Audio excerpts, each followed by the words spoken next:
Joe, a friendly fish seller, had known most of his customers for years, but one day he noticed a very unusual visitor.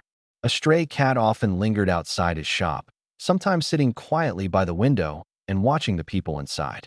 Occasionally, the cat even ventured indoors, though at first a few customers would chase him away. Unlike most strays, this cat never tried to steal fish or cause trouble, and Joe, an animal lover, didn't mind his presence. Over time, he grew fond of the little feline, enjoying the quiet companionship during his busy days at the shop. One day, the cat surprised Joe in an extraordinary way. He entered the shop with a leaf in his mouth, carefully placed it on the counter, and sat expectantly, waiting. Joe quickly realized the clever feline must have observed that customers always gave something in exchange for fish.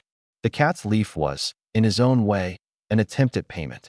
Joe was touched and amused by the gesture, and he decided to treat the cat like any other paying customer.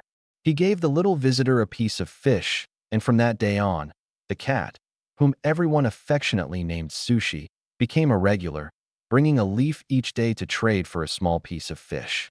Sushi soon became part of the shop's daily life, delighting customers and employees alike.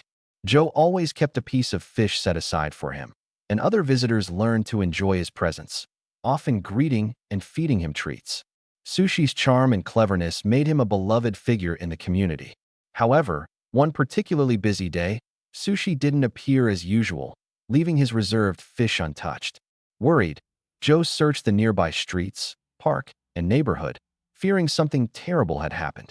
To Joe's horror, he eventually found Sushi lying on the side of the road, injured and barely moving. The poor cat was bleeding and seemed close to death, likely hit by a car. Panicked, Joe scooped him up and rushed to the nearest emergency veterinarian. The vets discovered Sushi had suffered severe injuries, including broken ribs, a punctured lung, and significant blood loss. They performed emergency surgery, warning Joe that Sushi's chances of survival were uncertain. For days, Joe anxiously visited the clinic, hoping for a sign of recovery. Slowly, Sushi began to regain strength, responding to Joe's presence and even enjoying small bites of fish once again. Finally, when Sushi was strong enough to leave the clinic, the vets informed Joe that the cat had no microchip or owner, meaning he would be sent to a shelter. Joe refused to let that happen. He adopted Sushi, bringing him home to a safe and loving environment, complete with a cat bed, scratching post, sandbox, and toys.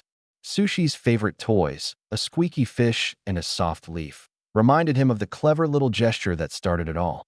From a customer who paid with a leaf, Sushi had become family, living happily with Joe, enjoying endless fish, and maintaining his daily visits to the shop where his friends awaited him.